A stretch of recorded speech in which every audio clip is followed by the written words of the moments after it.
The following program is a Town of Colonie television production of the William K. Sanford Town Library.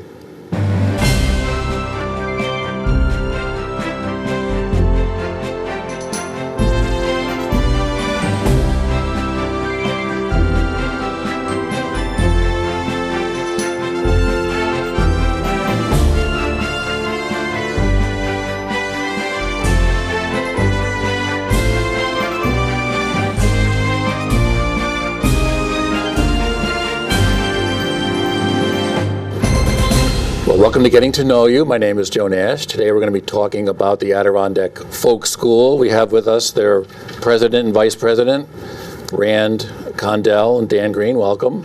I should say welcome back. Rand, you were here last year. The Adirondack Folk School is right up in Lake Luzerne, about 45 minutes, an hour from here. Here's their catalog. We have them in the library. There's big stacks of them on their front table. You can go to adirondackfolkschool.org. They have, this is their 6th year. They started out with about having 90 classes, 300 students, 40 teachers, and now, Rand, you can correct me, you're up to over 200 classes, over 60 teachers. I don't know how many students did you have last year? We had about 625 in regular classes. We have over 80 instructors now. Oh, okay, over 80. And I was just going to say the classes you can take range from half a day to a whole day up to 10 days in basketry, blacksmithing, wood carving, wood turning, jewelry making. We have glass arts. You can make a canoe. You'll see a picture here later, canoe making. But the gist of it all, maybe Rand, you can start here. It's all traditional Adirondack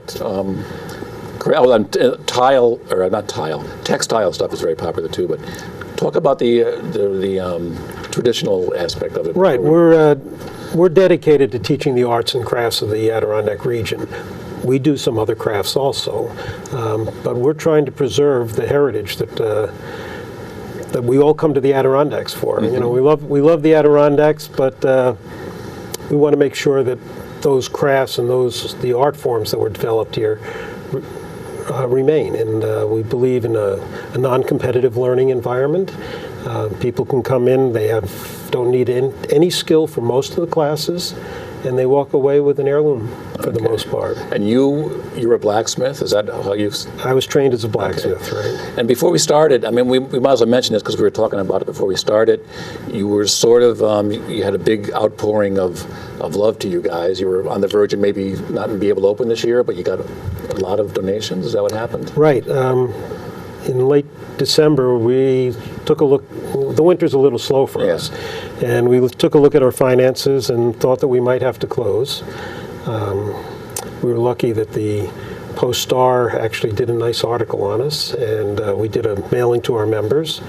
And we wound up raising $41,000 in 3 weeks. And you were telling me you heard from people all over the country? We heard from folks from 17 different states. Oh, wow. And as far away as Washington and New Mexico and Minnesota and Michigan, Montana, all over the Northeast and the South. And we got these lovely letters, and it really was a boost for us. And they weren't all students that came to class. They were just people that heard our support. They were just students that heard, folks that heard about the school and believed in the mission. Many of the donations were from people that had never taken a class before. Oh, wow. And how's registration for 2016 looking? Pretty good? This year, registration is very good. Our catalog got out late because we weren't sure we were going to stay open. Okay. But even before the catalog came out, we had almost 50% of the registrations that we had for the entire year last year, prior to the catalog getting out. And then, just to give people an example, there's over, like 30 classes on basket making? There's a lot of over 25 on different aspects of blacksmith. So many have all different, isn't just one on basketry or one on... Right, and there's a lot of different types of baskets, lots of different things in the blacksmithing area. A lot of tools that get made and functional items. People can start out with no skill, and we have a lot of beginning classes, but when they finish, they're pretty skillful. You can start out in a beginning class and make this bottle opener. Okay. And that's, I got to tell people, that's heavy. It's a wizard, and if you can see up close, it looks like a wizard. You start out learning not just how to make a fire, but how to make all of the tools required to make this. And that's what these tools are here. Okay. So you learn to actually make all your own tools. And you can go from everything from this little tool, and we'll see a picture, you can make your own canoe and bring your canoe home, you were telling me, is that? Right. Well, let me ask Dan a few things, because as vice president, when you were telling me one of your jobs is about the teachers, I was talking to Rand before, some of your teachers are the world's, are they expert, the world's best in blacksmithing and tinsmithing and things like, tell us about some of the teachers you guys have. Well, we have teachers that come from all over the country, and many of them are experts in their field. Mark Asprey is an expert blacksmith. He's an author. He has authored many books and offered many classes. He travels around the country. He makes a 3-week stop at our place. Okay. And throughout that time, people can come and learn from the best. You know, he's so well known that many times folks will come just because they have read that he's going to be a teacher there. Randy, you were telling me you had a guy who came from Tennessee just to be with, was that just to be with Mark. He came for 2 weeks. Yeah. Oh, wow. Pigeon Forge, Tennessee. Okay. Probably everybody knows where that is. And so who else? So is one of your jobs, you were telling me, scouting out? Yeah, what I try to do is at various locations during the year when there are craft shows and things of that nature, we'll go to the craft shows and take a look around and see what people are doing. And frequently we will find things that are done by crafters that look like they would fit into the curriculum that we teach. And so, we'll approach them about, would you like to come to the folk school and try teaching a class with us?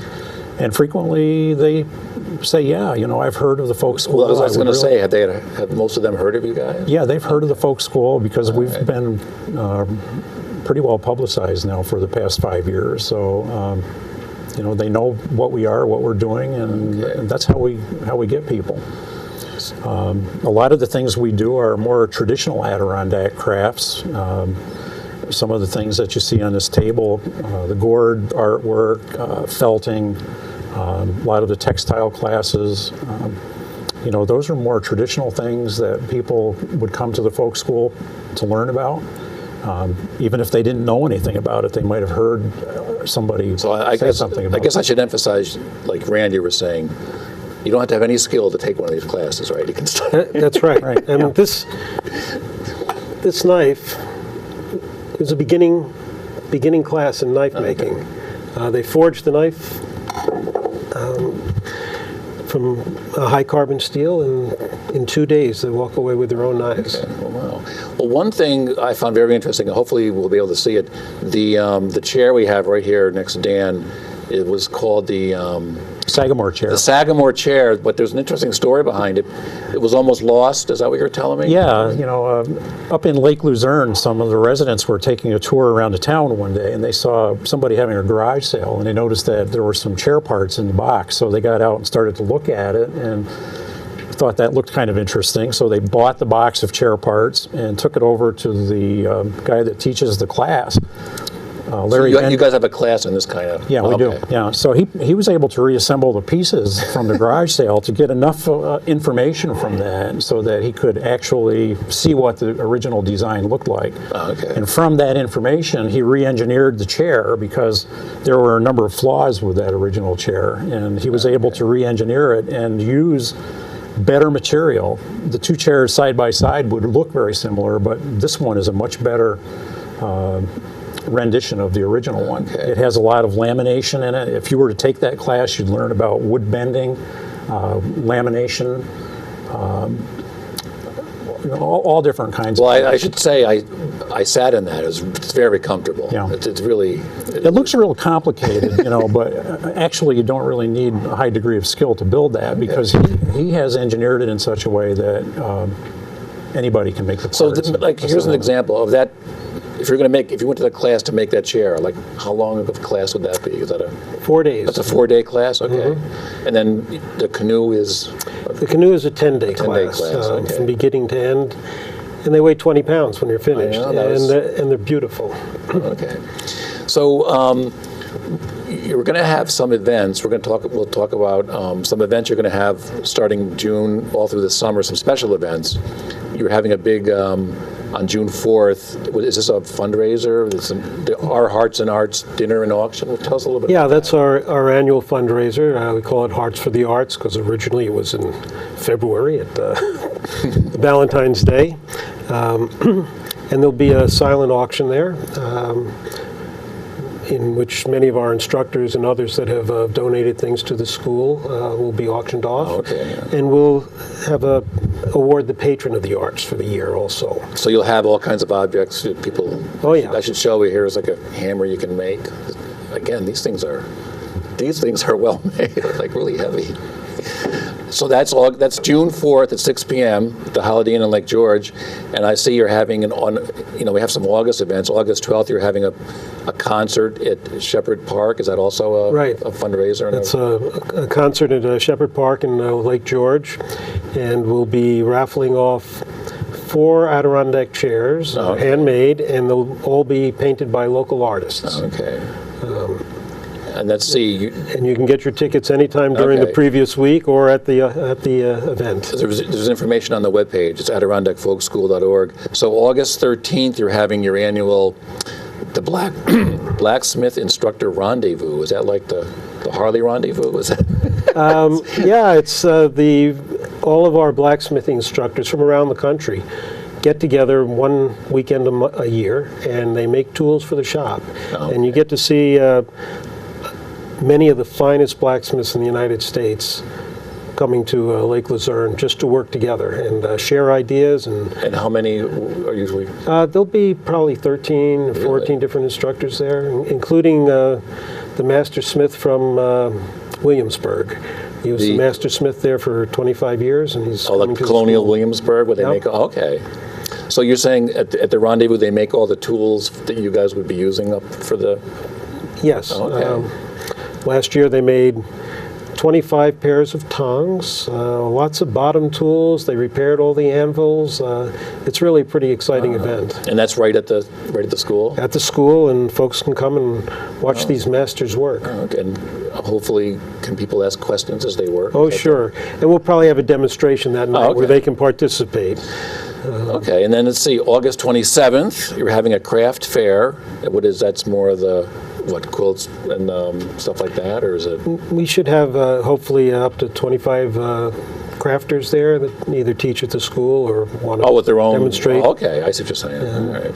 And then one thing you have, which is very popular, I've been reading about online, and what thing you sent me here, is very popular. It's the third Wednesday of each week from May until October, and it's called Open Forge Night. I don't know, Dan, maybe we'll get you in on this one. Yeah, Did you go to these? What are these like? It's an opportunity for people to come and for a nominal fee to be able to participate in building a project. And usually every week there's a different project. I think this probably would be one of the ones that may be part of the Open Forge Night. So you'd be able to make that roaster. in a couple hours? Well, something like that. Okay. Actually, this one, it may take a little longer than that, but usually they're a project that you can complete within a few hours. And it's a good opportunity for people who have never had any experience or a little experience to actually get to work with a forge and work with a blacksmith and learn the process. Okay, and this is the third Wednesday of each month, starting at 6:30, right up at the school. Now, this other thing looks a little more interesting. You have on the second and fourth Thursdays, is it the same time, May to October? Yes. You have a thing called Unfinished Product Night, or UFO, and that what people can bring. Tell me what this. Actually, I'm feeling you could probably get. It's all day on Thursday. It's all day. I'm sorry. So folks come and. If they've started a quilt or started some other project at the school, they can come and one of our board members is there that does teach at the school, and they can work on their projects there and get some help. Does anyone ever show up with like half a canoe or anything? It's mostly in the fabric area. Oh, it's mostly fabric and texture. Okay. And that's a big component of the school? It's very popular. Folks bring in lots of quilts that they've started and aren't sure how to finish them off. Okay. And Dan, what are some of the most popular classes? Wood turning is a very popular class. Now, how is that? Or what is that? Is that different than carpentry? Or? No, it's a way for people to build forms and different ideas. One of them would be a bowl, for example. This is what's known as a natural edged bowl. It's a bowl that's turned on a lathe. This would have started off as a piece of raw wood, and Like then a the machine, block, a block of wood okay. with the bark on it, and as it turns, you can machine out the inside of the bowl with various tools to create a bowl. This particular one is live edge because it has the bark still on here. Okay. When you think of lathe work, usually you think of objects that are symmetrical. They could be bowls, they could be pitchers or spindles for a stairway or a candle holder. There are many different kinds of things that you can do with a lathe. And, those are some examples of the ones that we're working on. Okay. Now, would this be from that? That's a shaker box, that's called. Okay. The class that we do that in, I think, is a 3-day class, depending on how many boxes they build. But those were boxes that had their origin with the shakers, and they used them for storing cheese in, I believe, when it was... I'll just start picking up things that are in front of me. Yeah, sure. What, you guys have soap making. Soap making. Soap making class. You have, what did you say you had, over 90 classes? Over 200. Oh, I'm sorry. Well, over 200 classes. Yeah. I was reading when you first started. Okay, so you got soap making. I'm going to show people, hopefully you can see this, one of your most popular, this is called what? This is the Adirondack Pack basket. Pack basket. Yeah, when people think of the Adirondacks, there are certain things that are iconic Adirondack. Well, this is definitely, this and the Adirondack one. chair. Yeah, that's one. And people have been making pack baskets for well over 100 years. That was the cargo pack that the guides would have used long ago to get camping equipment and hunting, and if they shot a deer in the woods, that would be how the meat would be packed out of the woods. So it's still a popular class, and people are really interested in that kind of thing. There's another basket too. There's another one. I'll show people. This is more what, like, you can make this like for mail or for putting your you could papers use in. that for almost anything, but we do baskets that have special purpose baskets for gathering vegetables or picking berries and things of that nature. Well, and I think, what was it? What did you say before? There's like almost 30 different Almost 30 different baskets. Oh, wow. So that's, and again, if you go to AdirondackFolkSchool.org, you can click on courses. You can see all these, all the courses. You can also pick up our catalogs at a lot of locations. Yes, we have a whole stack down here in the. So I see you're having some new classes this year. You have a guy coming from Russia to do Russian birch bark weaving, which I do not know what that is. So Okay, so he does birch bark baskets and objects, and he goes back to Russia every year. He's known worldwide. He's a famous author about this material, and he goes back to Russia just to get the various types of barks that he would need in order to... Oh, he brings his own... He brings his own bark. Wow. And folks get to have in the beginning class, they have a choice of 20 different things to make. Do we have something here? No, we don't. Okay. He's never been to the school before. Oh, okay. But we have instructors that have taken classes with him, and they say he's just phenomenal. He even makes containers that hold water. Oh, okay. Yeah. So another new class you have here is called Forging Sculpture with Paige Hamilton. Now, what is Right. that? So up until this point, all of our blacksmithing classes have been traditional blacksmithing, either tools or objects that you'd find normally think of in a forge. But Paige Hamilton Davis is coming this year to forge different sculptures. So people can come and they can use her instruction to make a sculpture of their choice. Okay. And we're pretty excited about it. She's been doing this for many years and is very well respected in the field. Now, is she a famous sculptor? Yeah, she is. Okay. I didn't. Let's see, you have some other new ones. Oh, you already mentioned Peter Ross is going to be there. You have Gerald Boggs coming in July. He's a famous timber framing, or making timber framing tools? Is that what you're? Well, yeah, he's going to make woodworking and timber framing tools. So folks are going to, they have a choice, but they're also going to make probably 5 tools in the class, depending upon how skilled they are. Okay. And they will take iron,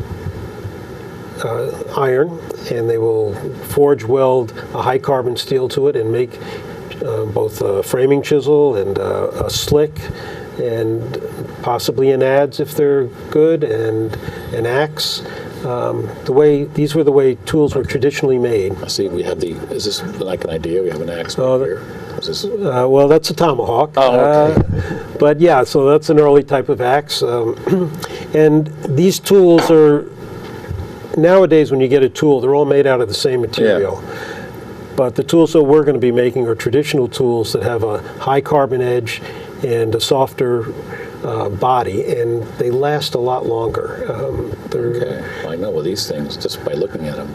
You can also come to the school and take a class in timber framing if you're really interested in traditional Adirondack construction. Now, would that be like framing a house? We have a small building that we do. It's 10 by 12, the one building that could be used for a camp or a storage building. We do a woodshed also, a timber frame woodshed. The timber frame woodshed class is 4 days. The cabin, I think, is 5 or 6 days. But everyone goes home with their own. Everyone goes home with a building. Every year I go up to, you probably know where this is, I think it's up over in North Creek of Camp Dippykill. Yeah. They're building a new building, and I don't know are they some of those techniques you're talking about? Because they got the big logs and Yes. they're cut. I mean, is that? They're mortised and tenon together. Yeah. And that's what we do at the school. So that's why I say you can take the whole building home, because you just pull it apart, and it goes together with trunnions, which are originally tree nails, there's wooden pegs, and that's when you think of a peg building. So when you leave, you have all the parts are made, all the mortise and tenons are made, and all of the You can number the pieces so they go back together. Okay. The only issue might be you would need some help to assemble it when you get it home. So I noticed, maybe Dan, you could talk about this. Rand was telling me before, for groups, you will actually tailor a class if a certain group wants to come and Absolutely. do something. If somebody has an idea, this marshmallow roaster would be a good one, because there's a family down from this area that wanted to do that with a grandmother, I think, called, and she wanted to do it with her grandchildren. So she called, and we were able to set up a class for her to bring her family up, and I think there were 15 people in the group. And they spent the whole day at the folk school using the forge and learning how to make that. So some of the children were probably 8 or 9 years old. There were 2 that were 8. Yeah. And there were 2 that were, the mother was carrying 2, twins. So, but they had a wonderful time at the folk school. Spent the whole day there. It was a beautiful day, and everybody enjoyed it. Now, you keep using this phrase, and I'm acting like I know what it is, but you keep saying a forge. Now, what actually is a forge? Well, it's a furnace, basically, That's where what I you thought. would Okay, that's what I thought it was. coal-fired, and that's where you would put the metal to heat it up. And it has a blower on it, so you could raise the temperature to the level that's required to form the steel. And next weekend we're making, one of the classes is going to be making a gas forge. So everyone will go home with their own gas forge next week. We have 9 coal-fired forges in our building, so it's very well equipped, probably one of the best ones in the country at this point for teaching blacksmithing. Now, I should mention the classes go from half a day to a whole day to several that last 10 days. You guys don't have lodging, but there's places, if you go to the website, there's many places up around Lake Luzerne and Lake George that have lodging. Or you said some people use campsites, some people stay at the motels, hotels.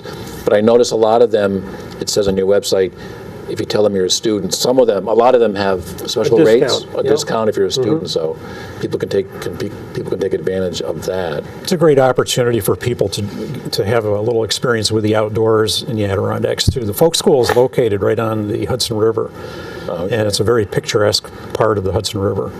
It's the last part of the Hudson River that is unimpounded or free-flowing. Okay. After the water goes over the falls right in Lake Luzerne.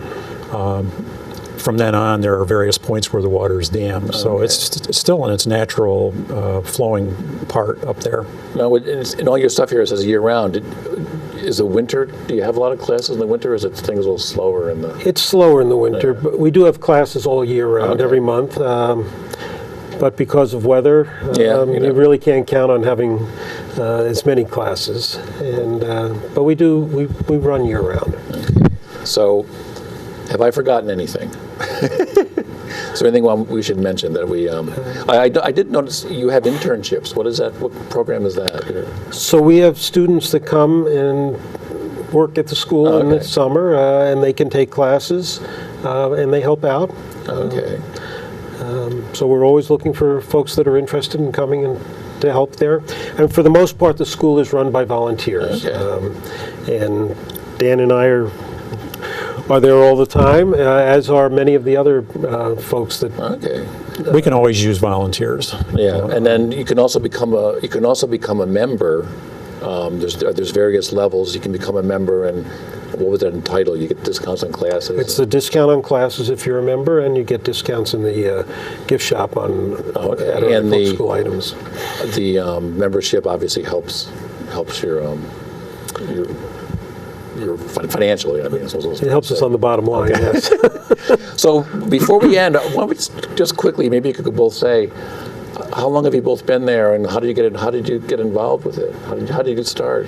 Well, I had an interest in this type of learning ever since I was working. I spent 34 years as an industrial arts teacher, so I really understood the value of hands-on learning. Okay. And back in early 2011, Jim Mandel called me. He was the founder of the Adirondack Folk School, and he also happened to be, at one point in his life, he was an industrial arts teacher. Okay. So, we shared a common interest in this, and when I walked into the building, I saw the work that the people were doing, and I said, this is really wonderful. It would be very easy for me to become a part of that. Okay. And so that's how I got in. And Rand, how long have you been there? I've been there I've been the president for 4 years. Okay, so, that's almost the whole time, right? Because you're 6th year now. And Jim saw my card, my blacksmithing card, in a machine shop one day, and called me the day before Christmas. Could you come over right now? I came over and I saw that there were some things I could do. I live an hour away from the school, so I wasn't too keen on going over. But once I got there, I was hooked. I mean, I've loved this field all my life. Oh, very good. Well, thanks for coming down, making the trip. And everyone, if you go to AdirondackFolkSchool.org, you can find out all about their classes. We have some of these in the library on the front table. We have a big stack of them. So thanks for coming down and Thank you. Thank you. telling us about the Adirondack Folk School. And we will see you next time on Getting to Know You.